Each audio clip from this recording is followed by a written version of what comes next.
Check. Check. Is it on? I don't think my mic is working.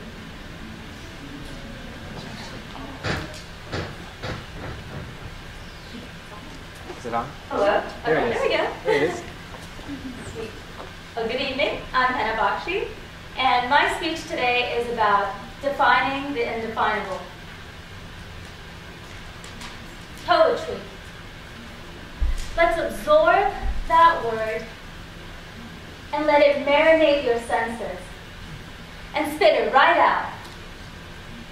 What came to mind when you thought poetry? Can you define it? I believe that there are as many definitions to poetry as there are poets. Wordsworth once said, "Poetry is the spontaneous overflow of really strong emotions." Emily Dickinson wrote, "If I read a book and it leaves me so cold that not even fire can warm me, I know that that is poetry." Poetry can mean a lot of different things to a lot of different people. Like today, till date, Homer's The Odyssey is considered one of the greatest tales ever told. Shakespeare, with whom we're able to fill textbooks and lecture halls just to explain his material. And who can forget John Keats' Ode to Grecian Urn?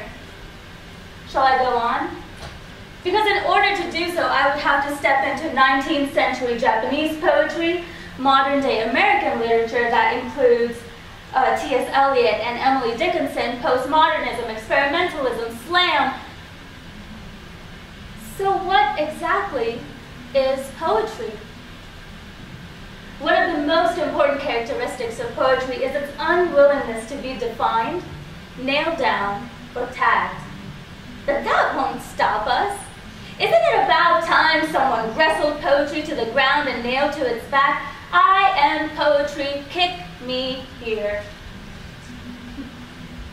In today's world, we live in a place where we need definitions to just about everything. Poetry is a chiseled marble of language. It is a paint-spattered canvas where the poet uses paint as words, and you are the canvas. But see, poetic definitions of poetry can kind of spiral in on themselves, can get repetitive, kind of like a dog eating itself from tail up. But let's get nitty. Let's in fact get gritty. I believe we can render an accessible definition of poetry by looking at just two things: its form and its purpose. One of the most definable characteristics of poetic form is the economy of language. A poet will miserly be critical about the words he will dole to the page. He has to consider the word's emotional quality, its musical importance, spacing, and yes, even the way a word will look aesthetically on the form of the page. A poet will use his innovation and imagination to give his decisions significance that he pulls from simply thin air. How am I doing so far? Now we're chugging right along to purpose. Prose is written in order to narrate, define, argue, and describe. Poetry can be written for just as many reasons. But unlike prose, poetry has an underlying and overarching purpose that goes beyond the literal.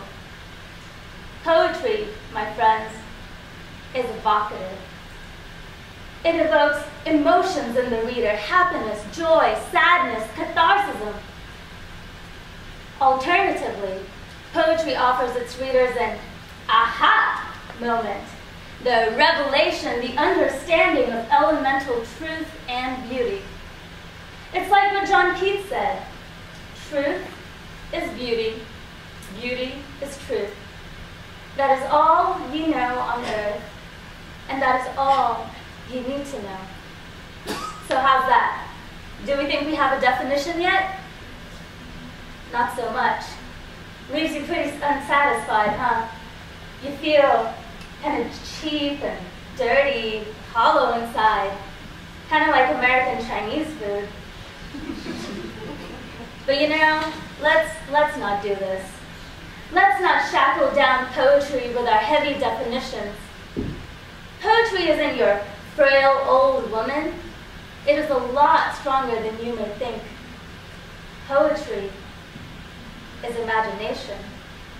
It will break through any chains before you can even say Harlem Renaissance.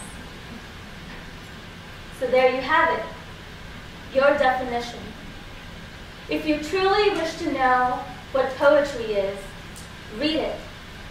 Read it carefully. Read it out loud. And read it again. If you're truly daring, write some. Poetry is like grasping at the wind. Once you grab it, it's not wind anymore.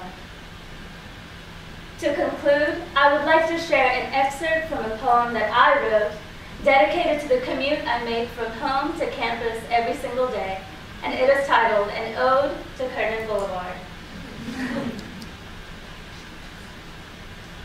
There is a certain thrill to driving, when the night is a black blue, roads looked empty as though for your own entrance, spotlighting you with streetlights hanging with their mouths open, spilling gold.